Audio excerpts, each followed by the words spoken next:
All right, everybody, this is the couch problem. Where it kind of goes into the idea of friction, what affects friction, how could you change friction kind of things. And so all of these are examples of changing friction that say yes and the ones that say no or not. So first we start out with the couch here. And we're going to push it. So we're going to draw a free body diagram for this sofa here. So these are the forces we should be thinking about when we're doing friction. So we have gravity down, Fg. We've got an applied force to the right, applied. We've got normal up, normal. We'll zoom in on this. And then I've got some friction, force of friction backwards. Now, that could be static friction if it's not moving yet. It could be maximum static friction if it's just about or as it breaks free. Or it could be kinetic friction if it's sliding. Whether it's sliding at a constant speed or not, the friction is still kinetic friction. So first couple of things ask about what happens to the friction force if the normal force is increased by a factor of 2.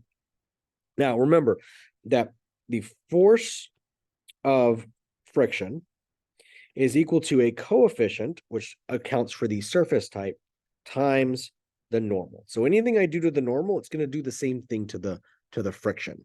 So if I times 2 the normal, right, that's going to times 2 the force of friction there.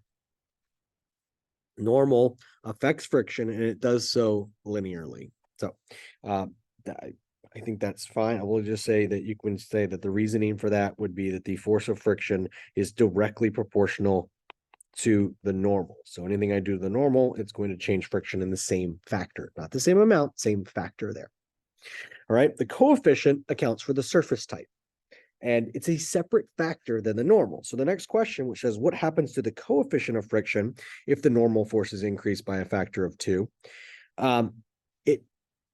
It doesn't change, right? None. No change.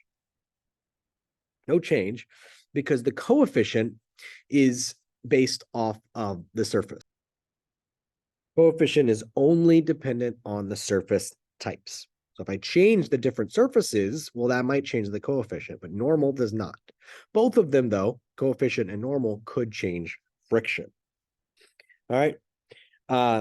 What happens to the frictional force if the surface area is tripled? You make the bigger legs, or you put something under and make it bigger or something. Well, no change again. All right. And that's because surface area has no effect.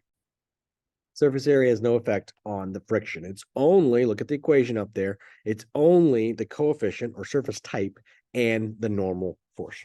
What happens to friction force if the material on the bottom of the legs are replaced with a very low friction plastic? So you put something underneath it to make it change its coefficient. Well, it will become less friction. Right? Changing the surface type to low friction plastic will change the coefficient, and that will make it less friction. Okay, these last two are asking you to say, what force do you need to push with? What's the applied force to get it moving and then to keep it moving at a constant speed?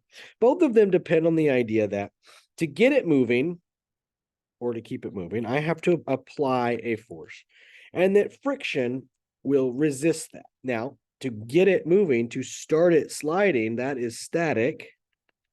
And so it's Fs. And my applied force will equal my static force when it starts to move, when I get it moving. So that's going to be my maximum value, Fs max.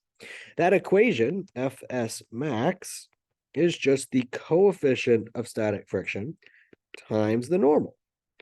And so it's 0.7 times the normal, right? But normal is equal to 350 newtons because it's 35 kilograms.